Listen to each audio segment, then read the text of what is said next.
Good evening, my friends. Let me begin tonight with something simple. Think of something you did yesterday.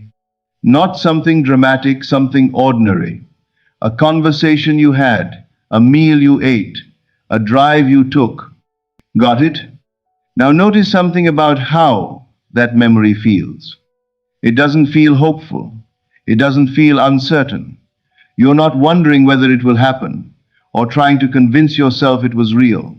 There's no anxiety in it, no grasping, no effort to believe. It just is. It happened, it's done, it's a fact of your experience, quiet, settled, requiring absolutely nothing from you to maintain its reality. That feeling, that specific, unassuming, completely undramatic feeling of something already done, that is what I am going to teach you to bring to your desire tonight. Not the excited feeling of something approaching, not the hopeful feeling of something possible, not even the confident feeling of something coming. The quiet, settled, ordinary feeling of something that already happened. And when you learn to bring that feeling to your desire genuinely, not performed, but actually felt, something extraordinary occurs. Time collapses. The gap between where you are and where you want to be folds in on itself. And reality rushes with surprising speed to match the memory you have created in consciousness. This is what we're learning tonight. Are you ready? Let me first show you the mistake that is costing you everything. Most people think about their desires as future events. They visualize themselves getting what they want someday. They imagine achieving their goal at some point. They dream about the life they will have when things finally work out. When I have the money, I'll feel secure. When I find the relationship, I'll feel complete. When I get the job, everything will change. I want you to look at that pattern very carefully.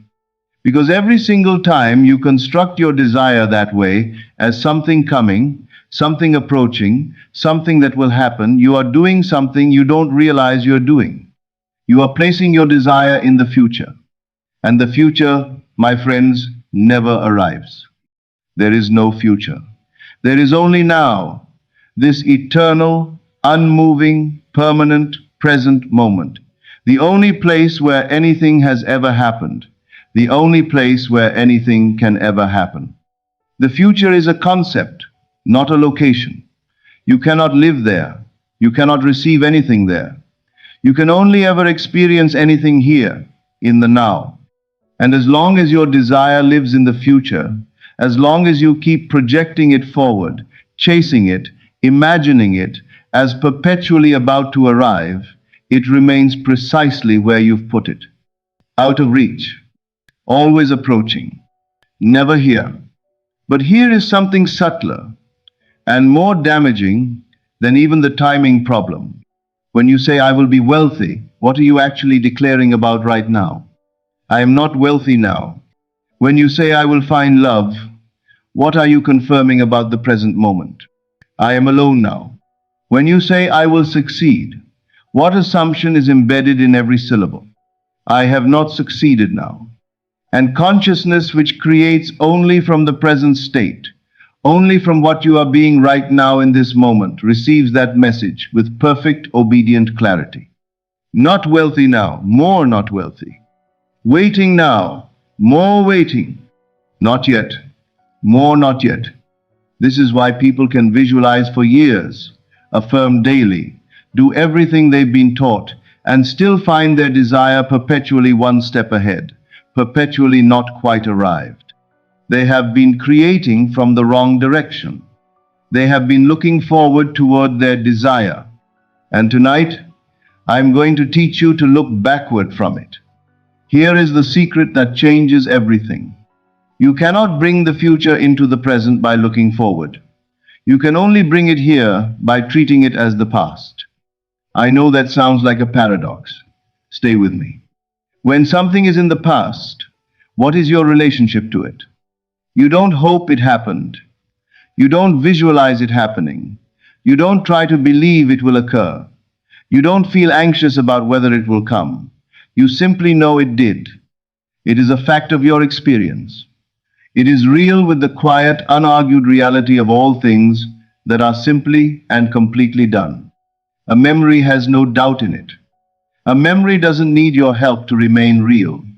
A memory simply is settled, certain, accomplished, requiring nothing from you except the occasional act of recollection. This is the quality of consciousness that manifests, not the excited, hoping, reaching, visualizing forward, but the calm, settled, ordinary backward glance of someone recalling something that already happened. And here is the technique, the thing I want to give you tonight. You can create that quality of consciousness about something that hasn't happened yet in linear time. You can construct a memory of the future. And when you do, when you genuinely inhabit the felt sense of remembering your desire as a past event, your subconscious mind, which does not distinguish between a remembered reality and a created one, accepts it as fact. And when your subconscious accepts something as fact, it reorganizes everything, your perceptions, your actions, the opportunities you notice, the words you say, the rooms you walk into to match that fact. The bridge builds itself. The path appears. Reality rushes to catch up with the memory. Here is the technique precisely. Tonight, before sleep, you are going to do something unusual. You are going to teleport. Not forward to the moment of getting your desire that still has the energy of becoming, of arriving, of transition. I want you to go further than that. Jump ahead to a moment after your desire has been fulfilled and has had time to become ordinary. If you want money, don't imagine receiving it. Teleport 3 months after you became financially free. The money has been there long enough that it no longer feels exciting. It feels normal. It's just how your life is now. If you want a relationship, don't imagine meeting someone. Jump to 6 months into the relationship. The newness has settled. This person is simply part of your life. You can't quite remember what it felt like before them. If you want a healing, don't visualize recovery beginning. Teleport to a year after your health returned. Your body feels simply like your body again, capable, present, unremarkable in the best possible way. After, not during, after. Because after has the energy of being. During still has the energy of becoming. You want the feeling of already settled into, already normal, already just. This is my life. Now, from that future position, you are going to look backward. You are going to remember. You are going to recall how it all came to be. Not project forward to how it might happen. Remember back to how it did. Let me make this specific. You want a beautiful home. You've been trying to manifest it. You've been visualizing receiving it, imagining the moment of getting the keys, picturing yourself walking in for the first time. Tonight, instead, close your eyes and teleport. You are now sitting in that home, 6 months in. The boxes are long unpacked. You know where everything is. This is simply where you live. And from that position, from that settled, ordinary, this is just my life position, you begin to remember. I remember the day we got the keys. I was so relieved. Everything had been so uncertain for so long. And then suddenly, it was just done. I remember calling my mother from the driveway, barely able to get the words out. I remember the first morning I woke up here, that particular quality of light through the bedroom window, and thinking, this is real. This is actually mine. Do you feel the difference? You are not hoping, you are not visualizing, you are not trying to believe. You are remembering.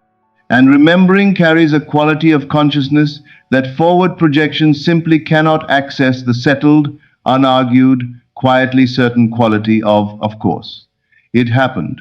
It's done. Now let me explain why this works at a deeper level. Because understanding the mechanism will make your practice more powerful. Your subconscious mind does not have a calendar. It does not experience linear time the way your conscious mind does.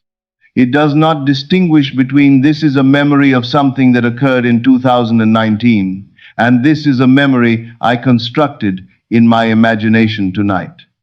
To the subconscious, a memory is a memory, and memories are facts. When you consistently, repeatedly, with genuine felt emotion, remember your desire as a past event, your subconscious receives a signal of absolute clarity: this happened. This is real. This is a fact of experience. And from that signal, it begins quietly, without your conscious management, through processes you could not plan if you tried to reorganize your entire reality to match. The right thought occurs to you at the right moment. The right conversation happens with the right person. You notice an opportunity that was always there, but was outside the range of your previous self-concept. The bridge of incidents forms, not because you figured out how, not because you forced it, but because your subconscious, operating from the assumption that it is already accomplished, naturally guides you toward the physical conditions that match the inner reality. And here is the crucial point about how, when you remember something that already happened, you don't ask how it happened. You know it did. The how is irrelevant, historical, already sorted. This is the ultimate form of detachment from the mechanism of manifestation, not because you have practiced non-attachment as a discipline, but because from the position of someone remembering the past, the question of how doesn't arise. It happened. Obviously, it happened somehow. The details are just details. And when you release the how, when you stop trying to figure out the path, to see the bridge before you walk it, to understand the mechanism before you trust the law, the universe, unobstructed, has infinite ways to bring your desire to you. Ways you could not have planned. Ways more elegant and more precise than anything your conscious mind could have designed. Let me tell you about a woman who had been trying to manifest a specific sum of money for months.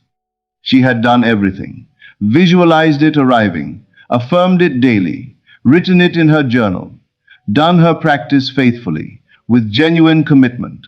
Nothing had moved. The problem, when she described her practice to me, was immediately clear. Every night she was imagining the money coming, feeling the relief of its arrival, seeing the moment of receiving. She was, in other words, perpetually living in the instant before it happened, perpetually in the about, to which kept her permanently in the state of not yet.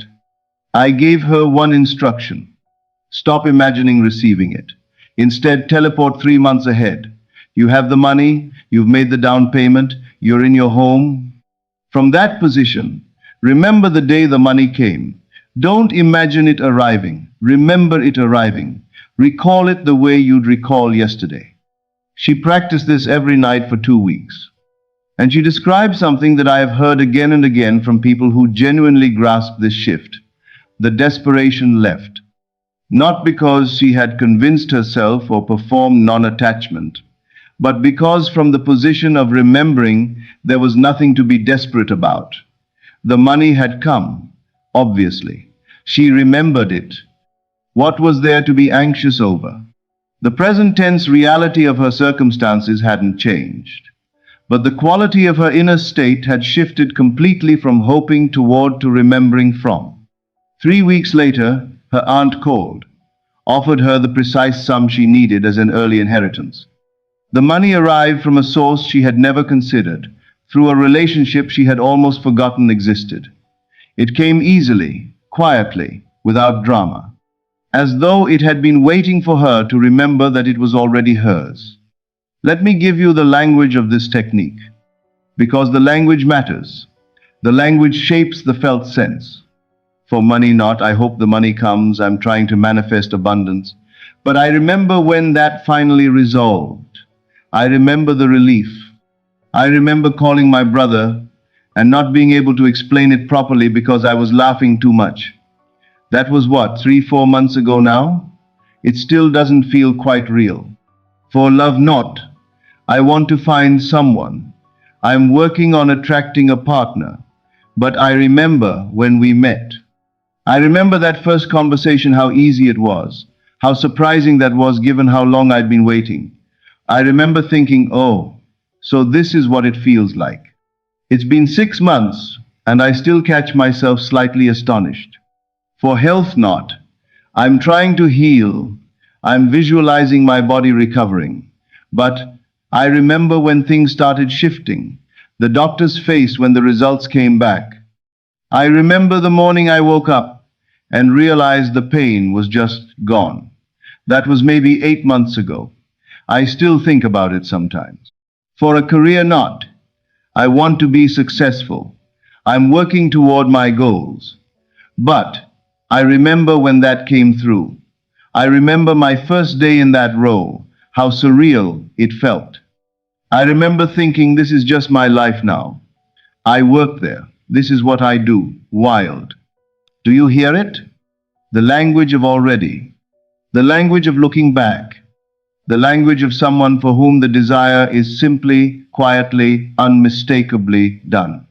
Let me address something that comes up for people who really understand these teachings and want to be rigorous about them. Isn't this a kind of self-deception? Isn't creating memories of things that haven't happened in linear time a form of dishonesty with yourself? No. And understanding why not will make your practice both more honest and more powerful. Here is what is actually true at the level of consciousness that this teaching is pointing toward.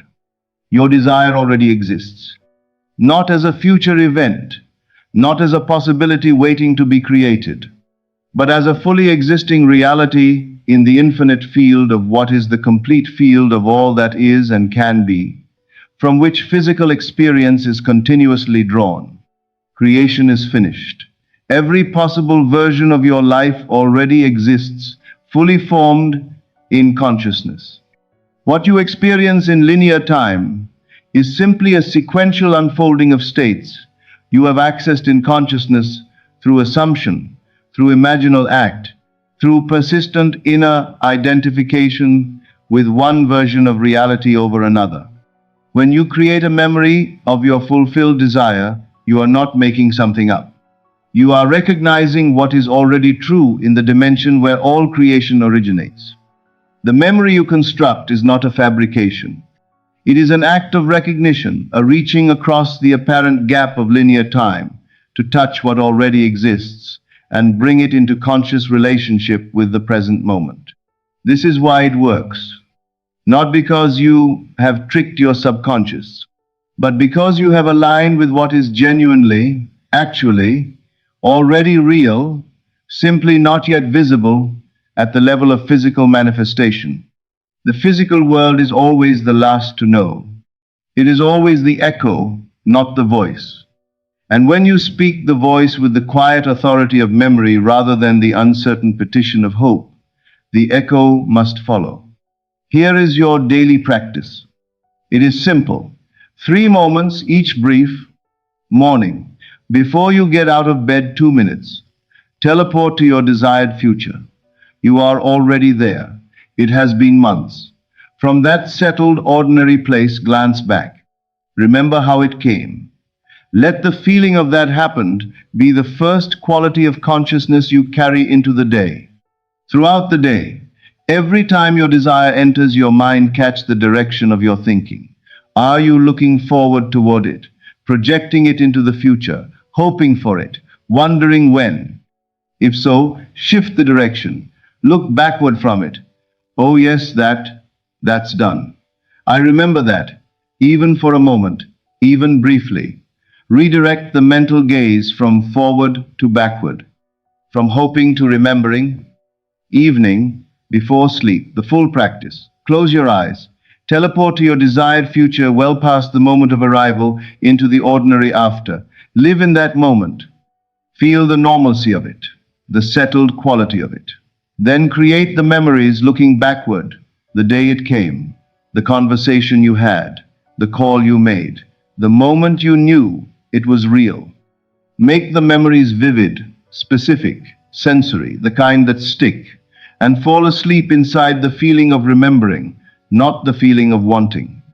Not hoping, not visualizing forward, not trying to believe, remembering. Carry that quality into sleep, and your subconscious will carry it through the night, working quietly and without your interference toward the physical conditions that match the inner fact. I want to close with the deepest version of what I've been teaching tonight.